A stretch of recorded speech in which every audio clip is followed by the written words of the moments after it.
Halo semuanya, selamat sore, selamat datang dan terima kasih untuk teman-teman yang telah bergabung pada acara webinar sore hari ini yang pastinya seru dan bermanfaat nih teman-teman.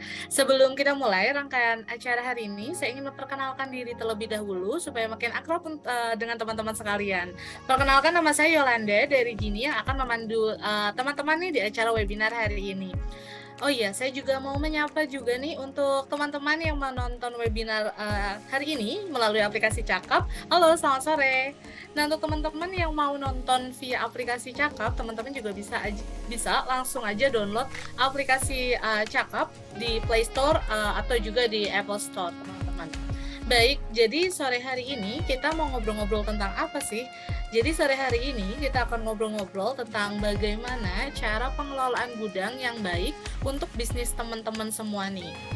Nah, nggak ketinggalan di acara webinar hari ini, kita langsung menghadirkan narasumber yang keren banget nih teman-teman. Kita akan belajar langsung dengan Kak Afrian, selaku Inventory Control Manager dari Adorable Project. Halo Kak Afrian. Halo, selamat sore semuanya. Semangat ya Kak hari ini? Semangat insya Allah. Cuma lagi agak nggak sehat agak batuk gitu. Semoga lekas sembuh dan teman-teman juga jaga kesehatan semuanya teman-teman. Baik, sebelum acaranya dimulai, saya mau mengingatkan teman-teman selama acara webinar ini berlangsung, dimohon untuk teman-teman memastikan ya mikrofonnya dalam keadaan mute sehingga acara ini dapat berlangsung dengan lancar.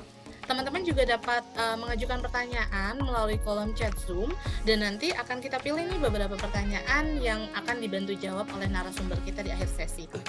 Saya juga ingin menginformasikan bahwa akan ada giveaway. Nah, ini menarik teman-teman. Untuk teman-teman yang tertarik mengikuti giveaway, giveaway-nya adalah berupa voucher belanja yang disponsori oleh tim dari Adorable Project untuk pembelanjaan di Shopee sebesar Rp150.000 rupiah nih teman-teman untuk totalnya.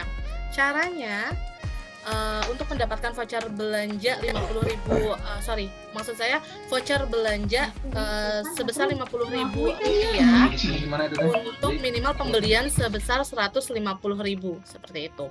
Nah, untuk mengikuti acara giveaway-nya, teman-teman bisa screenshot sesi webinar hari ini yang paling menarik menurut teman-teman. Kemudian teman-teman bisa post di Instagram Story dengan tulis caption hal yang seru terkait webinar hari ini. Jangan lupa untuk di-follow dan di-tag Instagram @gini_idn dan @adorableprojectofficial. Untuk detail tulisan spellingnya teman-teman bisa cek di kolom chat Zoom ya. Kemudian pastikan akun Instagram teman-teman tidak dalam keadaan private, jadi kita bisa cek untuk story teman-teman. Dan jangan lupa untuk mengisi kuesioner dari Gini. Baik, kalau seperti itu tidak perlu berlama-lama lagi teman-teman, langsung aja nih kita masuk ke sesi pemaparan materi yang akan dibawakan langsung oleh pembicara kita yaitu Kak Afrian. Kepada Kak Afrian, dipersilakan.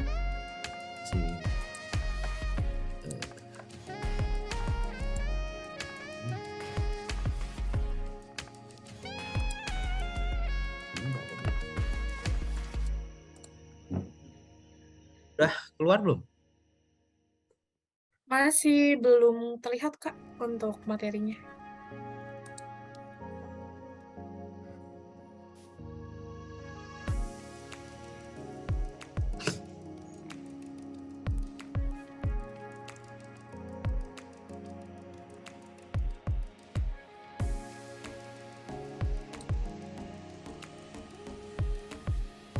Bisa.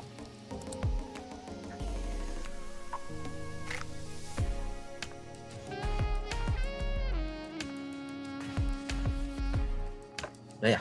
Oke, sudah keluar? Terlihat. Mantap.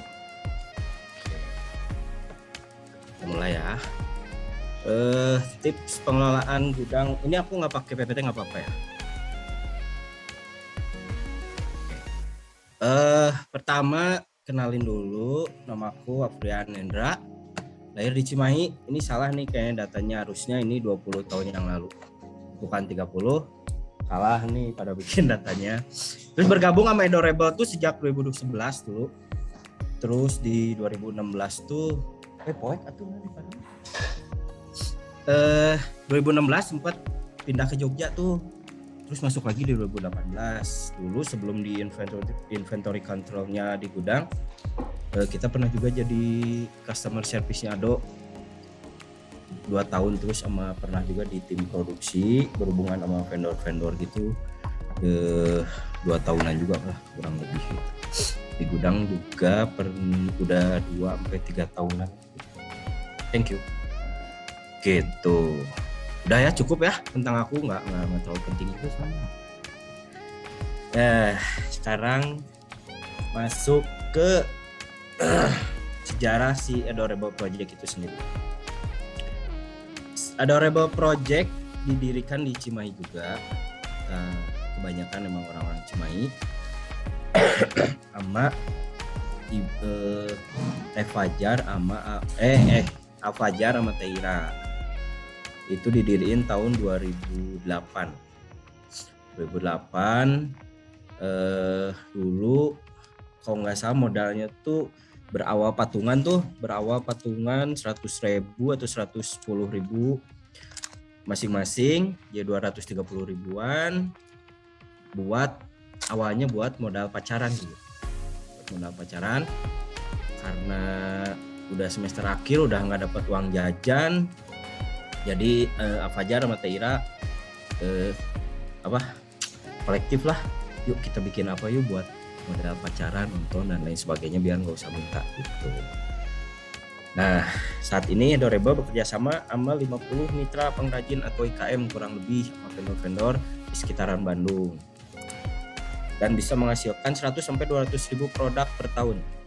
Kalau sekarang main produknya di sepatu sih kebanyakan. Gitu. Nah, kalau sekarang kebanyakan si produk itu di sepatu. Kalau dulu tuh kita jual produk kalung-kalung yang kita rangkai sendiri dari limbah akrilik tuh. Kita kan punya temen juga di Pasar Baru, dia punya limbah-limbah akrilik itu.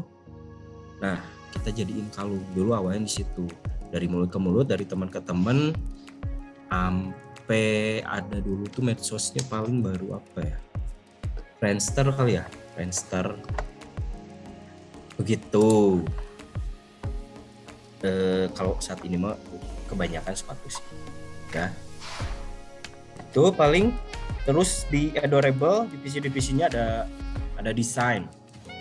Udah dari desain kita lari ke research and development, lalu kita bikin produknya, di purchase, ada juga foto and video, terus marketing, customer service, sama warehouse. Nah, ini produk yang kita jual tuh, produk lainnya tuh ada sepatu, ada tas, ada clothes, ada juga aksesoris juga masih ada sebenarnya. Cuma sekarang cuma sebagai pelengkap aja. Gitu. Udah ya. Lanjut ke pengalaman kita, suka dukanya tuh di gudang tuh. Dukanya dulu paling.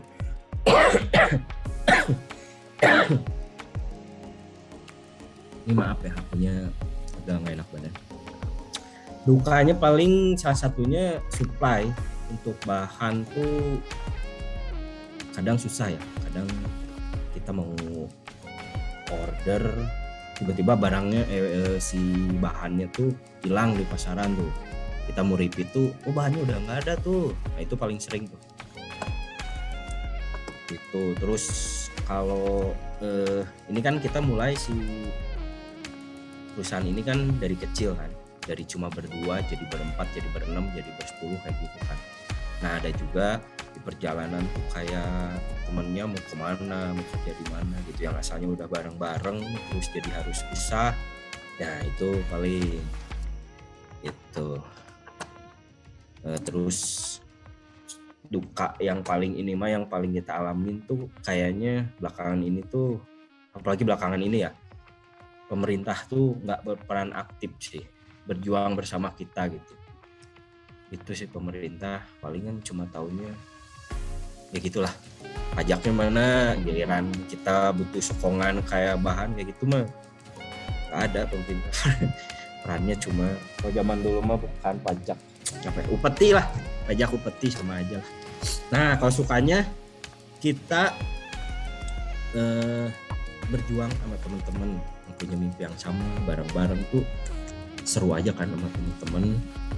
Terus rame-rame gitu, gapai mimpi, kita kejar ini kayak gitu. Terus dinamika naik turun usahanya juga seru aja, kita lagi sepi mikir bareng, terus lagi rame, terus main kemana bareng kayak gitulah, klasik gitulah.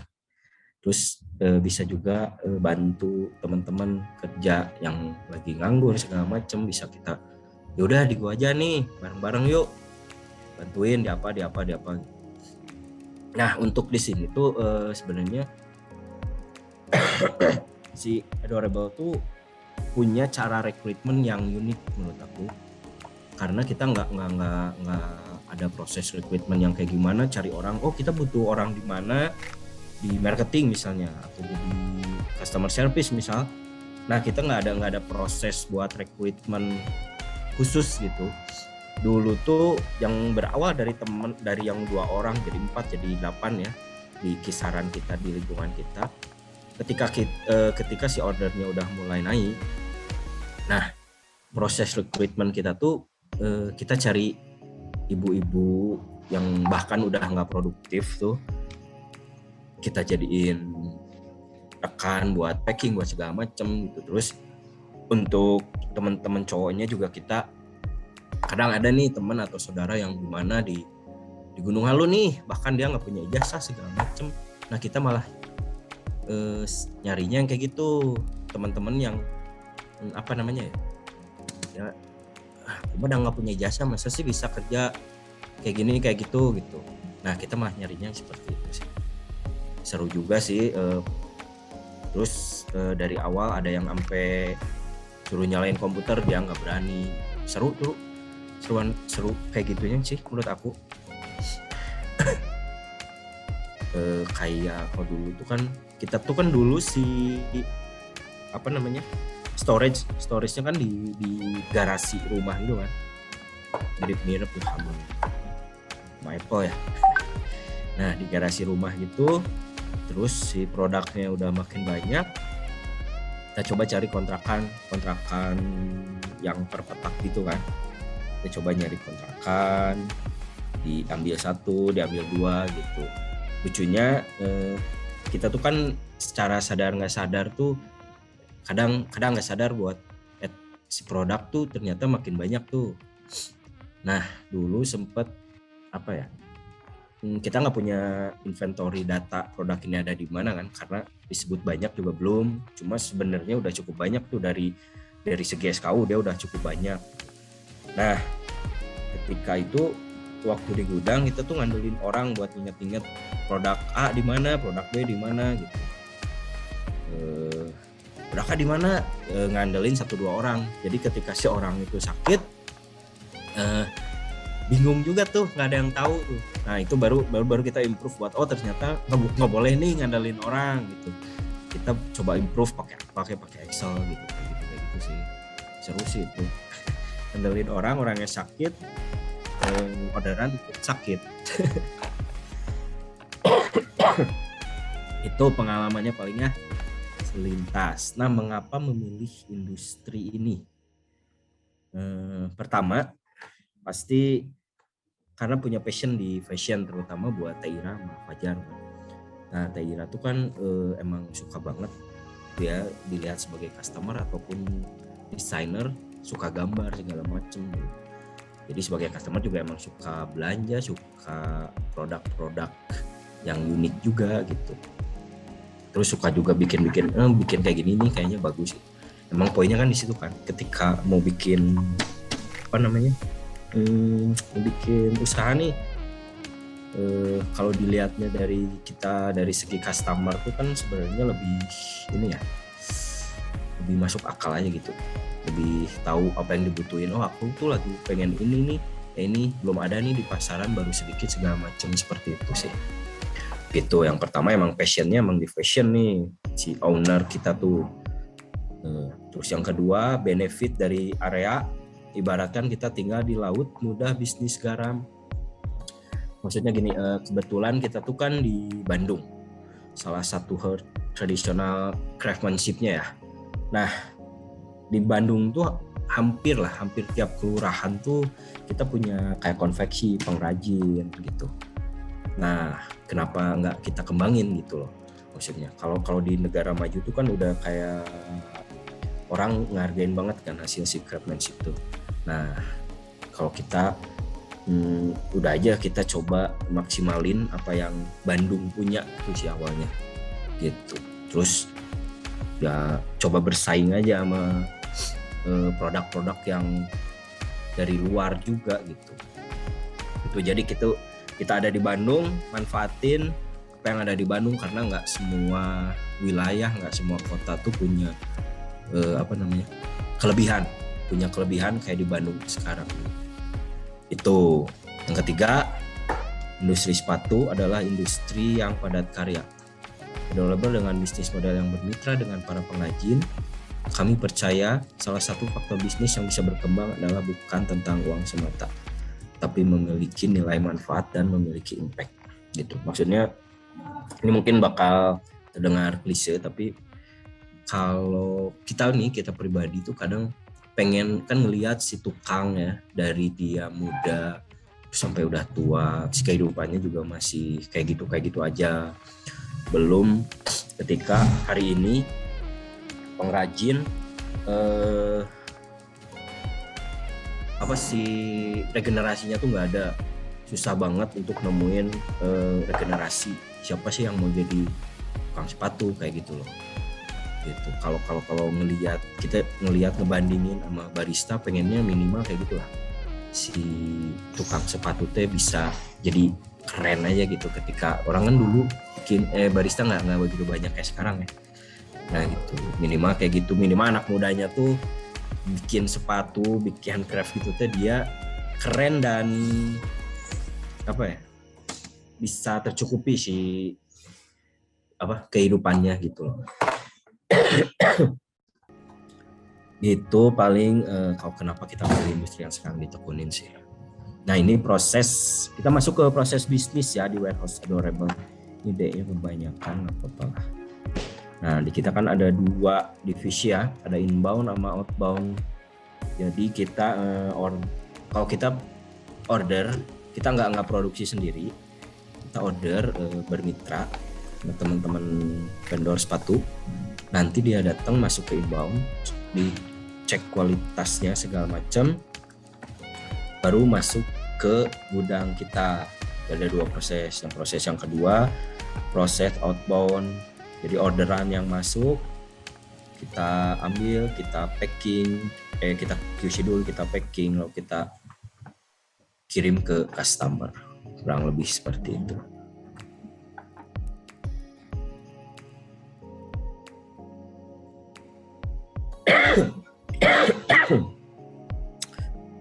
Nah, sekarang masuk ke pengalaman buruk yang pernah dialami.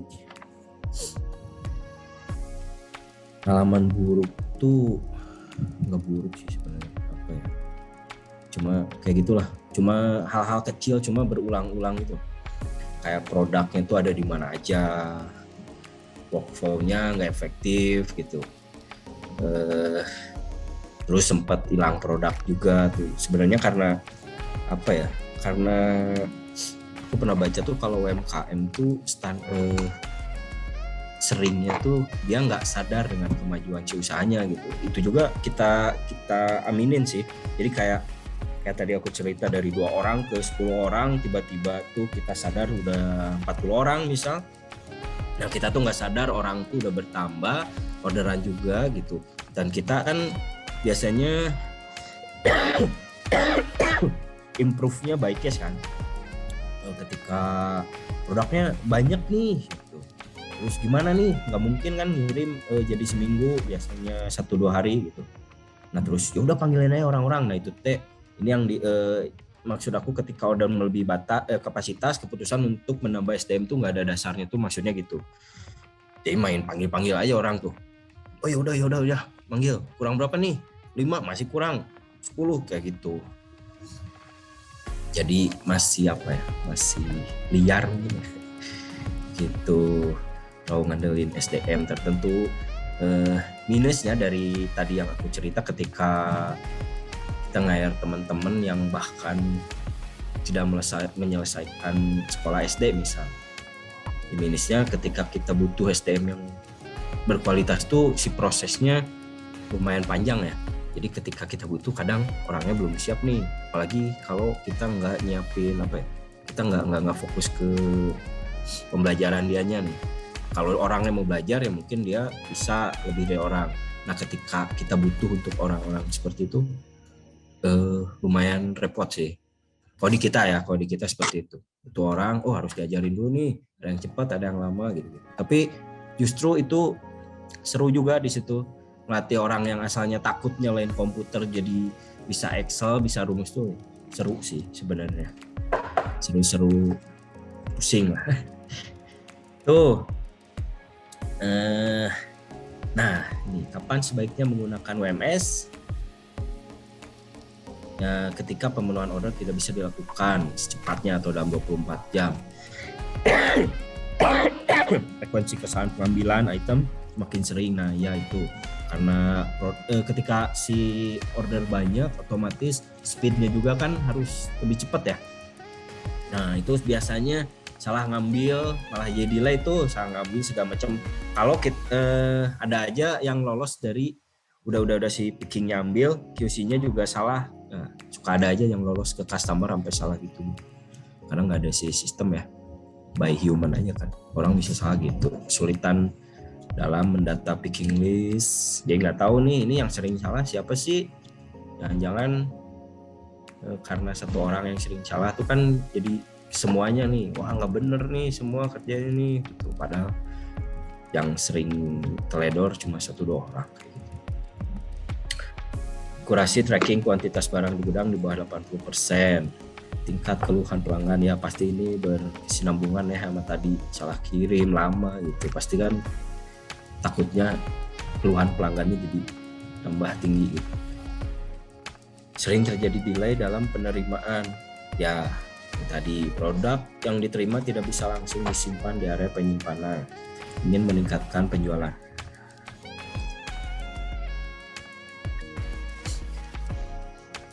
Ya, ini kurang lebih ketika permasalahan di sini keluar, lama-lama kita cari solusi kan. Cari solusi bisa secara otodidak lah gitu.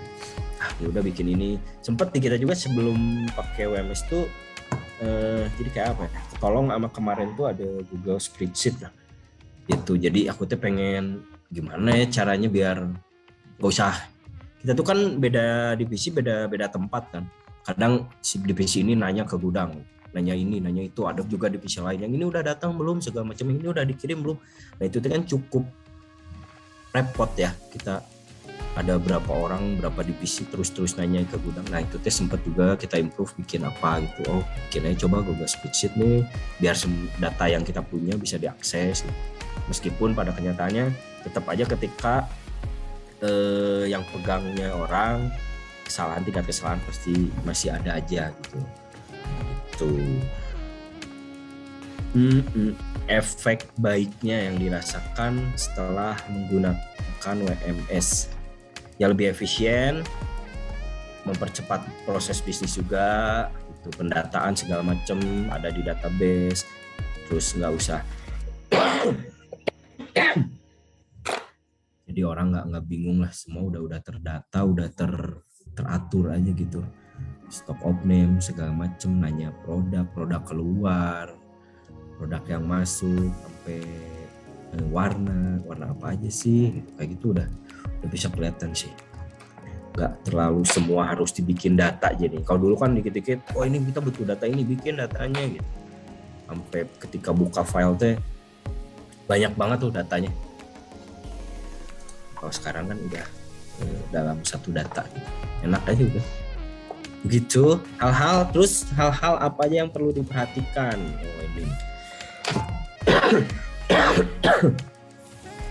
hal-hal yang perlu diperhatikan saat menjalankan bisnis. Oke. Pertama, meaningful, impactful, unique, and valuable. Meaningful tuh gimana ya? Ya maksudnya kita tuh kan pengen bermakna lah. ketika bikin jalankan bisnis, baik itu untuk vendor mungkin atau mitra-mitra kita, untuk customernya tuh kan bisa siang kerja, vendornya yang bermitra, bahkan customer yang memang membeli produk kita karena kita dibayar oleh teman-teman customer kan, seperti itu. Jadi emang harus bermakna, harus berdampak, harus impactful, maksudnya harus berdampak ya, minimal untuk yang tadi orang-orang di sekitar kita yang emang terlibat dengan bisnis kita gitu. Kalau kata Kang Muslihat tuh, bisnis ini apa ya, lupa ini bisnis harus menguntungkan semua pihak lagi tuh, kurang lebih ya. Kang Muslihat yang di preman pensiun ya, nah seperti itulah. Jadi teman-teman customer, teman-teman yang kerja gitu, teman-teman mitra berbisnis, nah itu seharusnya sih diuntungkan, insya Allah gitu. Unique and valuable ya, biar bisa diingat sama orang lain, terutama customer gitu. Jadi kalau unique and valuable tuh kayaknya wajib ya buat di bisnis ya, biar orang teh oh ini begitu mendengar teman-teman mengingat apa gitu. Nah harapan kami begitu teman-teman ingat sepatu wanita lucu, adorable, unik gitu, ingatnya adorable gitu sih. Nah, yang kedua, believe, jalani dengan fun dan milikin target yang realistis. Nah kalau kita targetnya tuh kan bertahap bertingkat ya. Ketika mulai targetnya kayaknya punya gaji setiap orang setiap bulan berapa gitu, nggak yang seperti apa. Cuma sempat juga ketika meeting tahunan, si order kita tuh seharinya 10 atau 20 lah. Terus kita tuh pengen 100 nih tiap hari, kayaknya bisa dengan strategi yang ada ya. Karena nanti tuh strateginya seperti ini, kalau produknya seperti ini kayaknya bisa deh sehari 100, yang itu kan peningkatan hampir 10 kali lipat tuh. Ya sempat juga sih ada yang nggak realistis gitu nganggapnya, nggak mungkin lah sekarang 10 orangnya cuma segini jadi 100-nya gimana caranya, produk masih gitu-gitu aja gitu. Cuma ketika itu tercapai itu capek juga nih gitu.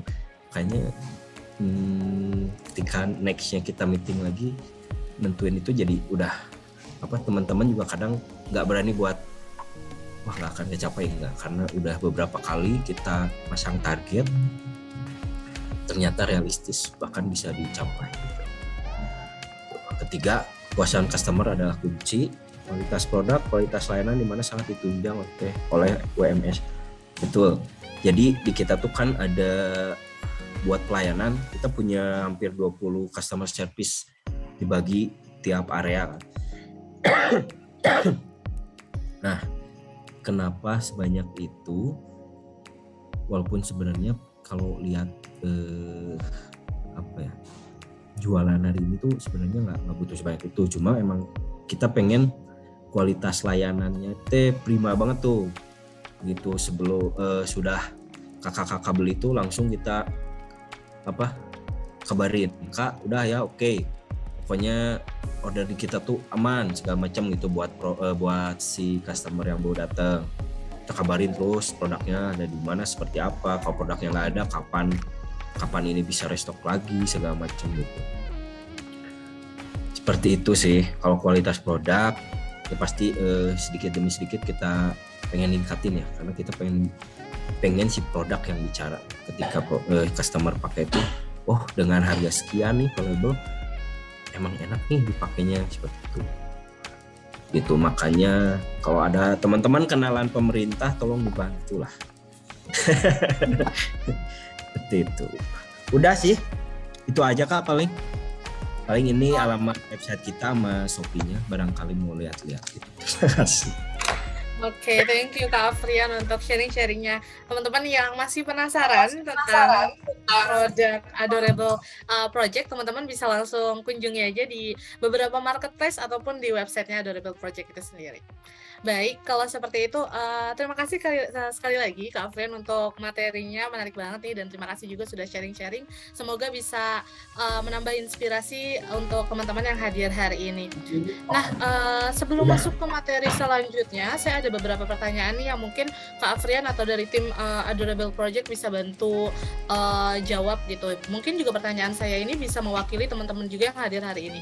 Terkait penggunaan, sistem gudang sendiri nih Kak, biasanya untuk pengelolaan gudang itu yang sering, dijumpai kendalanya tuh apa aja sih Kak? Karena, mungkin untuk teman-teman yang sekarang mulai merintis bisnis nih, masih belum ketemu nih, kira-kira kendalanya apa. Jadi biar bisa siap-siap kalau menemukan kendala yang serupa, gimana solusinya, gitu. Kok kendala sih kayaknya nggak jauh beda sama tadi pengalaman buruk ya yang pernah dialami. Itu nggak jauh beda tuh di situ. Paling angkanya paling tinggi sih menurut aku di kita tuh SDM tuh, karena emang pola di belakangnya juga seperti itu. Terus produk banyak yang hilang atau hilang dalam tanda kutip ya, nggak ketemu gitu, workflow-nya nggak efektif nih, kayak gitu paling seringnya ya, paling besar sih ininya seperti itu. Karena memang masih transisi ya, yang tadinya manual, jadinya workflow yang sebelum-sebelumnya kurang efektif gitu ya. Oke, kendalanya. Oke, nah semenjak kakak menggunakan teknologi nih, yaitu sistem pergudangan atau WMS. Nah, hal apa sih Kak yang, atau mungkin menurut dari kakak pribadi seberapa penting sih penggunaan sistem untuk improvement bisnis Adorable Project ini? Penting ya ternyata, jadi banyak efek positif yang kita rasain, banyak yang jadi kita kan butuh informasi itu secara real time ya gitu. Terus dengan tadi yang aku cerita, kita tuh harus terintegrasi kan antara satu divisi dengan divisi yang lainnya gitu, sama stakeholder yang lainnya juga. Nah dengan si WMS ini, ya itu tuh bisa kebayar lah gitu, bisa keganti peran itu tuh gitu Kak. Oke, terima kasih Kak Afrian untuk jawabannya. Mungkin teman-teman yang masih bingung nih dari tadi, Kak Afrian tuh ngomongin tentang sistem pergudangan. Apa sih sebenarnya sistem pergudangan itu?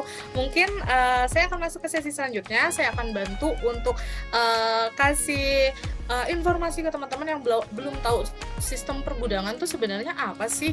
Tadi kan manfaatnya udah dibantu jelaskan ya sama Kak Afrian, biar workflow yang di gudang tuh rapi, biar nanti kalau ada inbound, outbound semuanya tercatat sistematis gitu, dan semua divisinya akan masing-masing tuh ter-align atau terintegrasi. Oke, mungkin aku langsung share screen aja untuk ngebantu penjelasannya. Sebentar. Oke teman-teman, jadi sistem WMS ini adalah, atau Warehouse Management System, adalah sistem pergudangan, di mana untuk Genie kita punya salah satu sistem yang bisa ngebantu nih teman-teman yang mungkin yang kayak Adorable Project ini sebelumnya masih manual, kemudian punya kendala-kendala stoknya selisih kok, yang ada di catatan sekian, yang aslinya sekian. Nah teman-teman bisa mulai berbenah menggunakan sistem gitu, karena sangat pentingnya penggunaan teknologi untuk improvement bisnis teman-teman. Nah kemudian sekilas saya mau ngenalin teman-teman dulu nih tentang Genie WMS tuh gimana sih maksudnya. Nah jadi untuk Genie WMS ini sudah berdiri dari tahun 2019, sudah membantu lebih dari 174.000 penjual dan bisnis mereka. Jadi Genie itu berfokus pada sistem ERP, kita juga punya service ads, kemudian kita juga punya sistem WMS. Nah, kurang lebih yang tadi disebutin sama Kak Afrian juga nih, kegunaan dari Genie WMS. Yang pertama, teman-teman bisa mengefisiensi multi gudang. Jadi kalau misalkan punya tempat penyimpanannya lebih dari satu tempat, contoh misalkan ada penyimpanannya di Bandung, kemudian ada penyimpanannya di Jawa Tengah, Jawa Barat. Nah, teman-teman nggak perlu nih monitor pergi ke setiap kotanya itu setiap hari gitu. Itu pun pasti akan makan waktu gitu untuk memonitoring. Teman-teman bisa mengintegrasikannya menggunakan satu sistem aja gitu. Terus dengan WMS teman-teman bisa lihat nih layout yang ada di gudang tuh sudah optimal atau belum ya gitu. Kalau gudang tidak punya layout itu artinya bukan gudang teman-teman. Jadi apa sih layout itu?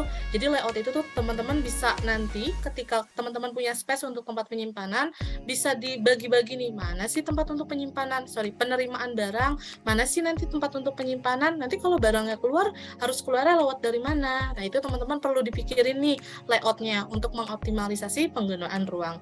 Kemudian memaksimalkan alur kerja yang tadi juga sempat di-mention berkali-kali tentang workflow-nya kurang efisien kalau tanpa menggunakan sistem, tapi kalau dengan menggunakan sistem semuanya tuh sudah terintegrasi teman-teman. Kalau yang ngambil barang sebutannya picker itu nanti kalau misalkan mau ambil barang bisa langsung otomatis terrecord gitu di sistem kalau barangnya sudah diambil menggunakan sistem. Oke. Nah, mungkin aku bisa lanjut ke fitur-fiturnya nih. Ada apa aja sih fitur-fitur dari WMS? Yang pertama kita bisa mengelola nih untuk mengenalkan produknya. Setiap produk itu harus dikenali menggunakan barcode. Jadi nanti ketika barangnya sampai mau masuk ke gudang tinggal di-scan aja buat tahu produknya apa sih jenisnya gitu. Nanti disimpannya sesuai dengan produk yang sejenis. Bisa terintegrasi juga dengan ERP. Nanti untuk manajemen inbound barang yang masuk dan barang yang keluar juga bisa lebih rapi. Kemudian juga ada laporannya. Mungkin biar teman-teman juga bisa ngeliat nih kayak gimana sih sistemnya. Aku akan sharing untuk sistemnya. Untuk penampakan sistemnya akan seperti ini. Nah, teman-teman nih, jadi kayak misalkan teman-teman punya untuk sudah menggunakan ERP. Jadi ERP ini gunanya adalah untuk memproses untuk memproses toko online teman-teman yang terintegrasi. Nanti kalau misalkan punya pesanan yang ada di Shopee, Tokopedia dan sebagainya, di WMS-nya bisa langsung terintegrasi juga gitu. Terus nanti kalau ada barang yang keluar, ada barang yang masuk, teman-teman juga bisa langsung kelola nih di sini. Setiap kita melakukan aktivitas di gudang semuanya bisa langsung tercatat. Nah ini yang akan mencegah adanya selisih yang ada di gudang. Semuanya karena akan terrecord teman-teman. Gitu. Dan yang terpenting adalah kita sudah support untuk penggunaan PDA device ataupun karena PDA itu untuk investasinya agak lumayan ya harganya. Jadi kita kasih solusi nih untuk teman-teman yang memang masih belum bisa atau belum mau menginvestasikan menggunakan device PDA, kita punya solusi menggunakan PDA yang dibuat langsung sama tim Genie gitu. Jadi kalau misalkan ada barang masuk, tinggal di-scan aja. Atau misalkan butuh ambil barang nih gitu. Terus nanti kita assign, misalkan staff kita siapa yang mau ngambil. Nanti dia bisa langsung ngambil barangnya. Barangnya apa nih yang diambil? Nah, contohnya kayak gini. Gitu. Kurang lebih seperti itu untuk penjelasannya WMS. Kalau teman-teman yang saat ini lagi mengelola bisnis dan butuh untuk penggunaan sistem pergudangan, teman-teman bisa langsung aja scan barcode yang ada di background kita supaya nanti teman-teman bisa terhubung dengan tim kami. Nanti kita bantu untuk penjelasannya lebih lanjut, teman-teman. Seperti itu.